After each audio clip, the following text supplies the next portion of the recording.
নভেম্বরের মাঝামাঝিতে এসেও চোখ রাঙাচ্ছে ডেঙ্গু, দীর্ঘ হচ্ছে মৃত্যুর মিছিল। এডিস মশার কামড়ে ডেঙ্গু আক্রান্ত হয়ে গেল 24 ঘন্টায় দেশে 5 জনের মৃত্যু হয়েছে। একই সময়ে আরও 1337 জন নতুন রোগী হাসপাতালে ভর্তি হয়েছেন। মারা যাওয়া 5 জনের মধ্যে 4 জন পুরুষ এবং 1 জন নারী। তাদের মধ্যে 2 জন ঢাকা দক্ষিণ সিটি কর্পোরেশনের, 2 জন ঢাকা উত্তর সিটি কর্পোরেশনের এবং 1 জন ঢাকা বিভাগের বাসিন্দা। চলতি বছর ডেঙ্গুতে এখন পর্যন্ত মোট 355 জনের মৃত্যু হয়েছে এবং আক্রান্তের সংখ্যা দাঁড়িয়েছে 72,393 জনে।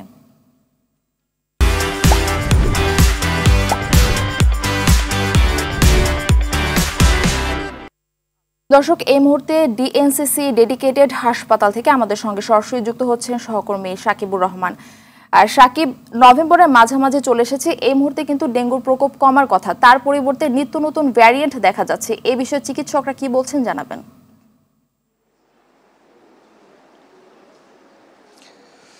মারফি, আসলে প্রতি বছর নভেম্বরের দিকে আমরা দেখি যে ডেঙ্গু কমতে থাকে, কিন্তু এবার একেবারে ভিন্ন চিত্র। নভেম্বরে এসে কিন্তু অনেক ঊর্ধ্বমুখী। তার মূল কারণ যেটি যারা কীটতত্ত্ববিদ রয়েছেন তারা বলছেন যে সঠিকভাবে ডেঙ্গুর যে নিয়ন্ত্রণ সেটি করতে না পারার কারণেই কিন্তু মূলত এই বেশি করে মানুষ আক্রান্ত হচ্ছেন। বিশেষ করে যেহেতু জুলাই আগস্টে একটি গণ অভ্যুত্থান হয়েছে দেশে, সেই সময় শিক্ষার্থীদের আন্দোলন চলছিল, সেই সময় আসলে সিটি কর্পোরেশনের কাজের অনেক গাফিলতি ছিল, তারা ঠিকমতো সে সময় মশার লার্ভাগুলোকে মারেনি, যার ফলে কিন্তু ডেঙ্গুর প্রকোপ বাড়তে থাকে।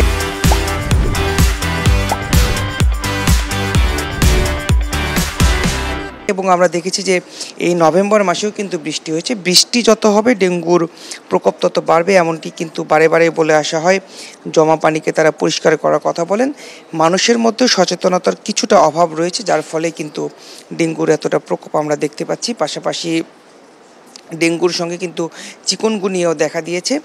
এই ডেঙ্গু ডেডিকেটেড যে হাসপাতাল মহাখালী, এখানে এখন 230-এর অধিক রোগী ভর্তি রয়েছে এবং এখানকার যারা চিকিৎসক রয়েছেন তারা বলছেন যে আসলে এই বছর মানুষ সাধারণ জ্বর হলেও ডেঙ্গুর যে কিছু লক্ষণ আছে সেগুলো তারা দেখতে পাচ্ছেন এবং সেই কারণে কিন্তু তারা হাসপাতালে আসছেন, ভর্তি হচ্ছেন।